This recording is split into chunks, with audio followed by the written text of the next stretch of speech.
ಎಲ್ಲರಿಗೂ ನಮಸ್ಕಾರ. Welcome back to my channel. ಇವತ್ತು ಚಿಕನ್ ಚಾಪ್ಸ್ ಮಾಡೋಣ ಅಂತ ಅಂದ್ಕೊಂಡಿದ್ದೀನಿ. ಇದು ಮಾಡೋದಕ್ಕೆ ಏನೆಲ್ಲ ಇಂಗ್ರೀಡಿಯೆಂಟ್ಸ್ ಬೇಕು ನೋಡೋಣ ಬನ್ನಿ. ಇಲ್ಲಿ 1 kg ಅಷ್ಟು ಚಿಕನ್ ಎತ್ತಿಟ್ಕೊಂಡಿದ್ದೀನಿ. ಹಾಗೆ 1 ಈರುಳ್ಳಿ ಕಟ್ ಮಾಡಿ ಇಟ್ಕೊಂಡಿದ್ದೀನಿ, 1 ಗಡ್ಡೆ ಬೆಳ್ಳುಳ್ಳಿ, ಹಾಗೆ 2 ಇಂಚಷ್ಟು ಶುಂಠಿ ತೊಗೊಂಡಿದ್ದೀನಿ, 6 ಟೇಬಲ್ ಸ್ಪೂನಷ್ಟು ಕಾಯಿ ತುರಿ, ಹಾಗೆ 1 ಟೊಮ್ಯಾಟೊ, ಹಾಗೆ 7ರಿಂದ 8 ಹಸಿಮೆಣಸಿನ್ಕಾಯಿ, 1 ಹಿಡಿ ಕೊತ್ತಂಬರಿ ಸೊಪ್ಪು, ಪುದೀನ ಸೊಪ್ಪು 1 ಹಿಡಿ ಆಗೋಷ್ಟು, ಹಾಗೆ ಚಕ್ಕೆ 2 ಪೀಸು, ಲವಂಗ ಒಂದು 5ರಿಂದ 6 ಪೀಸ್ ತೊಗೊಂಡಿದ್ದೀನಿ.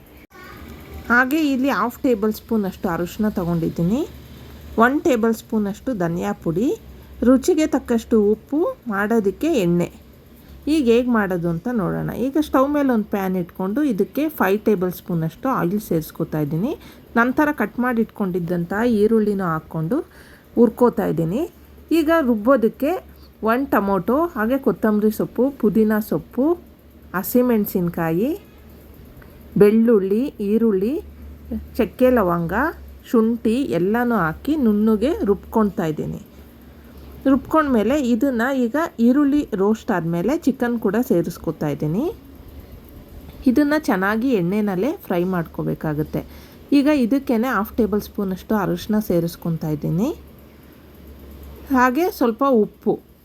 ಈ ಚಿಕನಲ್ಲಿ ಏನು ನೀರಿನ ಅಂಶ ಇರುತ್ತೆ ಅದು ಬಿಡೋ ತನಕ ಚೆನ್ನಾಗಿ ಹುರ್ಕೋಬೇಕಾಗುತ್ತೆ. ಒಂದು ಪ್ಲೇಟ್ ಮುಚ್ಚಿಬಿಟ್ಟು ಅದನ್ನು ಹಾಗೆ ನೀರೆಲ್ಲ ಹೋಗೋವರೆಗೂ ಹಾಗೆ ಬಿಡಬೇಕು.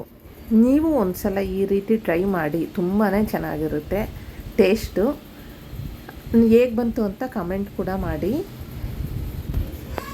ಈಗ ಇದಕ್ಕೇ ಸ್ವಲ್ಪ ನೀರು ಆ್ಯಡ್ ಮಾಡ್ಕೋತಾ ಇದ್ದೀನಿ. ಈ ಗ್ಲಾಸಲ್ಲಿ 1 ಗ್ಲಾಸಷ್ಟು ನೀರು ಆ್ಯಡ್ ಮಾಡ್ಕೊಂಡಿದ್ದೀನಿ. ಯಾಕಂದರೆ ಇನ್ನೂ ಸ್ವಲ್ಪ ಬೇಯಬೇಕಿತ್ತು. ಇದರಲ್ಲಿ ಏನು ನೀರಿತ್ತು ಅದೆಲ್ಲ ಡ್ರೈ ಆಗಿದ್ದರಿಂದ ನಾನು ನೀರು ಸೇರಿಸ್ಕೊಂಡೆ. ಈಗ ಇದಕ್ಕೇ ರುಬ್ಬಿರೋ ಅಂಥ ಮಸಾಲೆ ಸೇರಿಸ್ಕೊತಾ ಇದ್ದೀನಿ.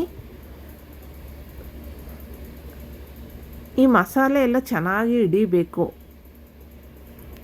ಈಗ ಇದಕ್ಕೇ ರುಚಿಗೆ ತಕ್ಕಷ್ಟು ಉಪ್ಪು ಸೇರಿಸ್ಕೊಂಡು ಇನ್ನೂ ಸ್ವಲ್ಪ ಮಸಾಲೆ ಹಸಿ ವಾಸನೆ ಹೋಗೋ ತನಕ ಚೆನ್ನಾಗಿ ಬೇಯಿಸ್ಕೊಂಡಿದ್ದೀನಿ. ನೀವು ಒಂದು ಸಲ ಟ್ರೈ ಮಾಡಿ, ಹೇಗೆ ಬಂತು ಅಂತ ಕಮೆಂಟ್ ಮಾಡಿ, ಶೇರ್ ಮಾಡಿ, ಸಬ್ಸ್ಕ್ರೈಬ್ ಮಾಡಿ, ಲೈಕ್ ಮಾಡಿ. Thank you for watching.